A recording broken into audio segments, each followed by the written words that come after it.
Hello students, आप सभी का स्वागत है आपके अपने YouTube channel Aftab study classes में। तो आज की क्लास में हम लोग बात करने वाले हैं आइडियम फ्रेज के बारे में।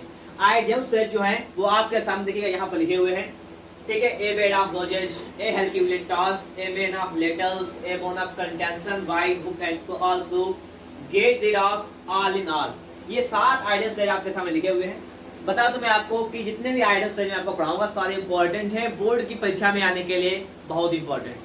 इसलिए आप लोगों को क्या करना है, एक कॉपी बना लेनी है अपनी आइडियम फ्रेज की, ठीक है। आप लोगों को वीडियो मिलती रहेगी आइडियम फ्रेज की। मान लीजिए कि आज मैंने आप लोगों को ये 7 पढ़ा दिए, अगले दिन जब स्टार्ट करेंगे क्लास तो 7 से लेकर आगे पढ़ा देंगे। तो इस प्रकार से आप लोग क्या कीजिएगा, आइडियम फ्रेज के लिए एक स्पेशल कॉपी बना लीजिएगा या आप कॉपी बनाइएगा, उसमें लिखते जाइएगा लगातार, ठीक है। कि 7 यहाँ हो जाएंगे, पहले पार्ट में सेकंड पार्ट आएगा उसमें अलग हो जाएंगे। और बात करेंगे आज हम पहले कि आइडियम फ्रेज कितने नंबर का आता है, ठीक है, और उसमें कितने में करने होते हैं, कितने वाक्य आते हैं, ये चीज आपको भी यहाँ पे समझा देंगे अभी हम।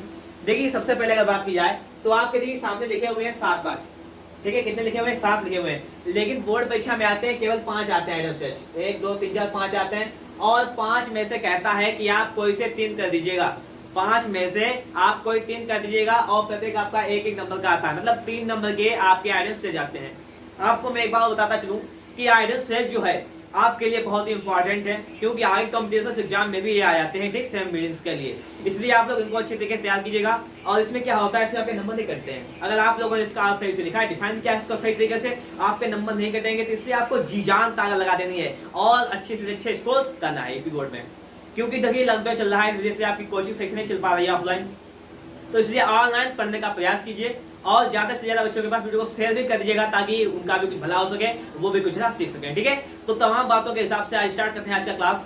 देखते हैं आज की क्लास में लिखा हुआ है हमारा पहला sentence, A bed of roses, ठीक है। लिखा हुआ है ए बेड ऑफ रोजेज, इसका मतलब क्या होता है, आपको करना क्या होता है, सिर्फ आपको बाकी का यूज करना होता है, इस बाकी का यूज करना है, समझेंगे। यहाँ पर पहला लिखा हुआ है ए बेड ऑफ रोजेज, हमें सिर्फ इसका यूज करना है यहाँ पर, बस इसके लिए हमें 1 नंबर दिया जाता है। अगर सबसे पहले हम बात कर लें तो ए बेड ऑफ रोजेज इसका मतलब क्या होता है। देखिए विद्यार्थियों क्या है, अगर आप लोग इसका मतलब नहीं जानते होंगे तो बाकी कैसे बना सकेंगे। हिसाब लगाइएगा कि जिस चीज के बारे में हमें नॉलेज नहीं होगी उसके लिए बाकी नहीं बना सकते हैं। तो पहले हम इसके लिए हिंदी इसकी पता होनी चाहिए ना हमें कि ए बेड ऑफ रोजेज का मतलब क्या होता है। इसका मतलब होता है फूलों की सेज। क्या होता है इसका मतलब, फूलों की सेज या फूलों का बिस्तर, इसका मतलब होता है।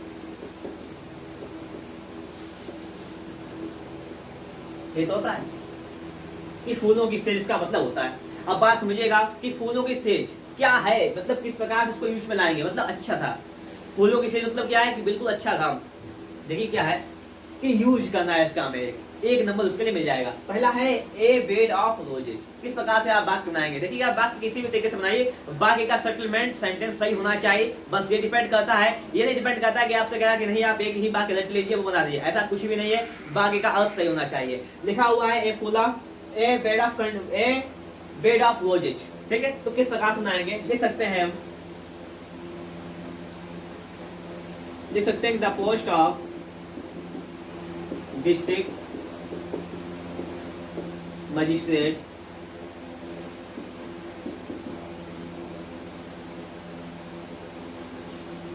is not a bed of roses।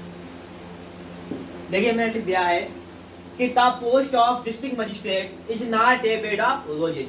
मतलब क्या है, द पोस्ट माने पद, ऑफ डिस्ट्रिक्ट मजिस्ट्रेट मतलब जिला अधिकारी का पद, कि जिला अधिकारी का पद is not a bed of roses. Is माने है, नॉट मान नहीं है, ए बेड ऑफ रोजेज मतलब फूलों का बिस्तर, फूलों की सेज। जिला अधिकारी का पद जो है वो फूलों का सेज नहीं है, ठीक है। बाकी हमारा कंप्लीट हो गया, आपको 1 नंबर मिल जाएगा। अगर आप ऐसा वाक्य ना बनाना चाहें तो दूसरे तरीके से बना सकते हैं, ठीक है। आप यहाँ पर the post of principal district magistrate को हटा दीजिएगा, ना लिखना चाहे इसको हटा दीजिएगा और यहाँ पे लिख सकते हैं प्रिंसिपल लिख दीजिएगा, चलेगा। फिर भी लिख सकते हैं कि the post of principal is not a bed of roses. तो इस प्रकार से आपको क्या करना है कि दिए गए शब्द के हिसाब से ही बाकी का सेटलमेंट कर देना है कि उस वाक्य में वो शब्द आ जाए, इसलिए आपको मिलेगा 1 नंबर, ठीक है। तो आपका देखिए पहला वाक्य हमारा कंप्लीट हुआ कि ए बेड ऑफ रोजेज मतलब क्या होता है, फूलों का says. This post of district magistrate is not a bed of roses. अब चलते हैं अगला आइडिया स्टेज हमारा क्या लिखा हुआ है उसको भी देख लेते हैं। अब देखिएगा आपके सामने लिखा हुआ है, अगला लिखा हुआ है ए हरक्यूलियन टास्क, ठीक है। ए हरक्यूलियन टास्क माने क्या होता है, साहसिक कार्य। साहस वाला कार्य। ठीक, क्या होता है इसका, समझिएगा बात, इसका होता है हमारा साहसिक कार्य, ये होता है। ठीक है, साहसिक कार्य मैंने आपको बनाया, आप नोट्स बनाते रहिएगा, आपको डेली वीडियो प्रोवाइड करते रहेंगे हम। ठीक है, किसी ना किसी टॉपिक पर, इसलिए आपको क्या कीजिए, एक कॉपी बना लीजिएगा। ए हरक्यूलियन टास्क माना जाता है साहसिक कार्य, जैसे कि साहस का काम क्या है, जैसे कि हम लिखते हैं यहाँ पर कि टू क्लाइंब, चढ़ना, the top of the mount Everest is a herculean task. ठीक है, क्या लिखते हैं हमने कि to climb the mount Everest, to climb the top of the mount Everest is a herculean task. इतना मैंने लिख दिया है, मतलब समझिएगा। टू क्लाइंब माने चढ़ना, द टॉप माने चोटी पर, of mount Everest, mount Everest की चोटी पर चढ़ना इज ए हरक्यूलियन टास्क, साहसिक कार्य। ठीक है, मतलब क्या है कि साहसिक कार्य जितने भी बेहतरीन का मतलब अजूरी नहीं है कि आप हमारे तरह से बात करना है। मैं आपको बता रहा हूँ तरीका किस प्रकार से आप बाकी को सेट कर सकते हैं, बात का सेटलमेंट कर सकते हैं।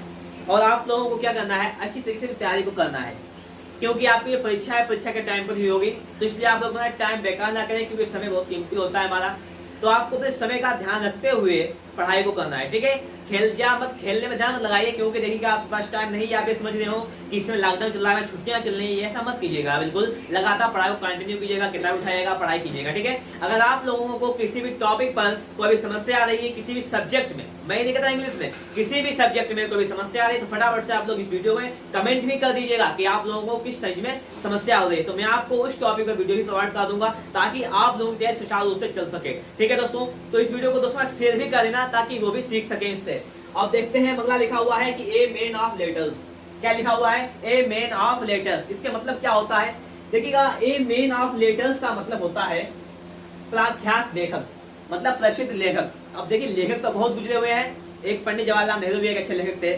ठीक है, और देखिए बात किया तो बहुत से लेखक जिन्होंने अपने आप लिखा है, देखिए रामदास दिनकर एक अच्छे प्रख्यात लेखक, या कोई भी आप लेखक का नाम लिख सकते हैं, या लिख दीजिएगा जैसे कि पंडित नेहरू बाज ए मैन ऑफ लेटर्स। मतलब क्या हो गया कि पंडित जवाहरलाल नेहरू एक प्रख्यात व्यक्ति थे या प्रख्यात लेखक थे, हो गया। प्रख्यात लेखक होता है इसके मतलब। अब आप चाहें कि इनकी जगह पे कोई लेखक का दूसरा नाम लिख सकते हैं, नो प्रॉब्लम, यहाँ पे कोई टेंशन वाली बात नहीं है। ठीक है, लिख सकते हैं। ठीक है, तो आपको क्या करना है, फटाफट से उसको याद भी करते चलना है, क्योंकि आपके लिए इंपॉर्टेंट भी है। ठीक है, अब देखिए, अगर हम अगला बात करें तो अगला लिखा हुआ है, देखिएगा सही समझिएगा बात। अगला लिखा हुआ है कि ए बोन ऑफ कंटेंशन।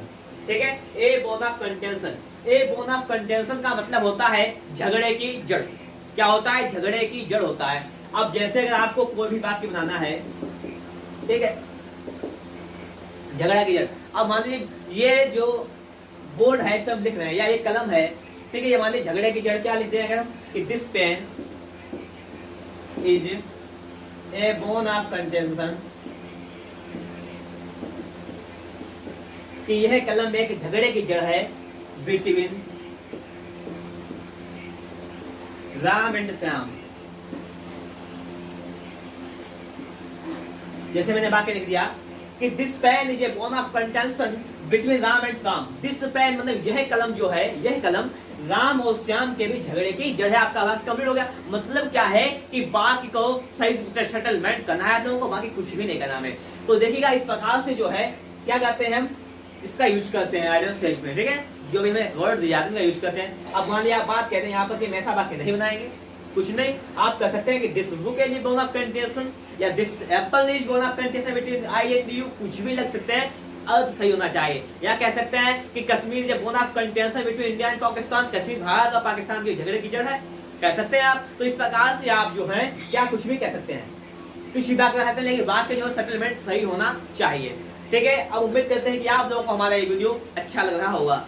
अगर आप लोगों को हमारा ये वीडियो अच्छा लग रहा है तो वीडियो को लाइक जरूर कीजिएगा, कमेंट बॉक्स में कमेंट कीजिएगा कि आपको किस टॉपिक में वीडियो चाहिए, बता चुका हूं, क्योंकि आपका ये आइडियल टेस्ट का पहला भाग रहेगा और उसके अगले भाग में आपको लगातार मिलते रहेंगे। ठीक है, अब देखेंगे अगला देखिएगा आपके सामने लिखा हुआ है, देखिएगा सही देख लीजिएगा, मैं हट जाता हूँ साइड से। इधर लिखा हुआ है, देखिए बाय हुक और क्रूक। ये तो लिखा हुआ है बाय हुक और क्रूक माने होता है किसी भी तरीके से। इसका मतलब होता है कि किसी भी तरीके से, इसका मतलब ये होता है इसका मतलब होता है किसी भी तरीके से। अब देखिए किसी भी तरीके से, बाकी मैं मतलब है लिख सकते हैं कि वह किसी भी तरीके से पैसे कमाना चाहता है, लिख लीजिएगा, या राम लिख लीजिएगा, आप लिख लीजिएगा कुछ भी, तो लिख लेते हैं कि राम वांट्स, राम चाहता है, ठीक है, पैसे कमाना चाहता है, टू अर्न मनी।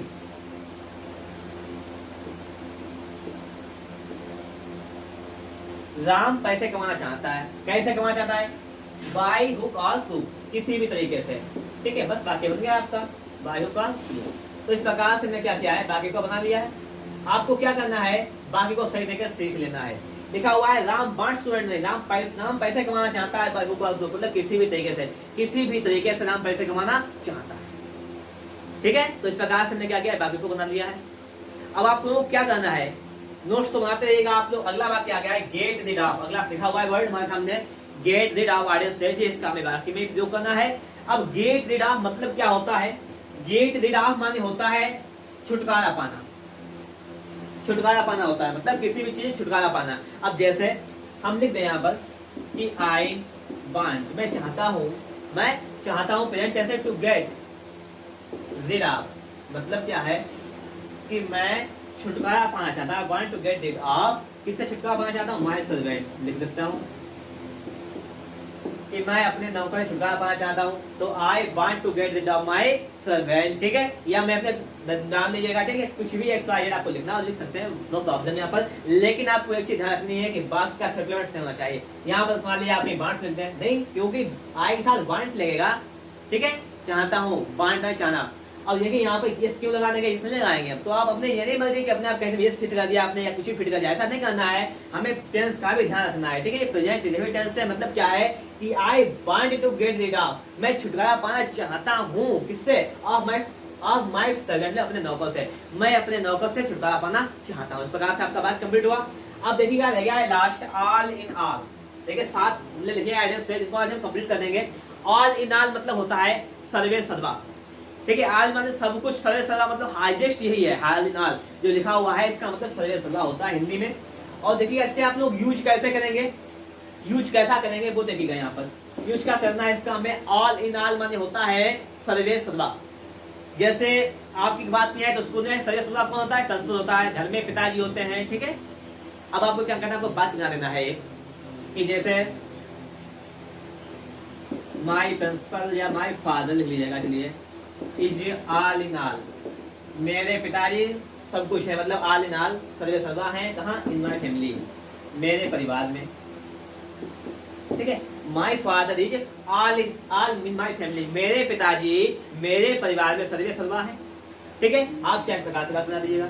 अगर आपकी इच्छा है इसे बनाने की तो आप लिख सकते हैं, यहाँ से फादर हटाइए, प्रिंसिपल लिख लीजिएगा, ठीक है, कि my principal is all in my college, देखिए ये लिख लीजिएगा, ये हटा देगा, फैमिली हटा देगा, फादर हटा देगा, प्रिंसिपल का हम कॉलेज से, तो लिख सकते हैं कि my principal is all in all सर्वे सर्वा है इन माय कॉलेज। तो देखिएगा इस प्रकार से आपने क्या सीखा, 7 आइडियल स्टेट्स को सीखा है, वो भी अच्छी तरीके से यूज करना सीख लिया है।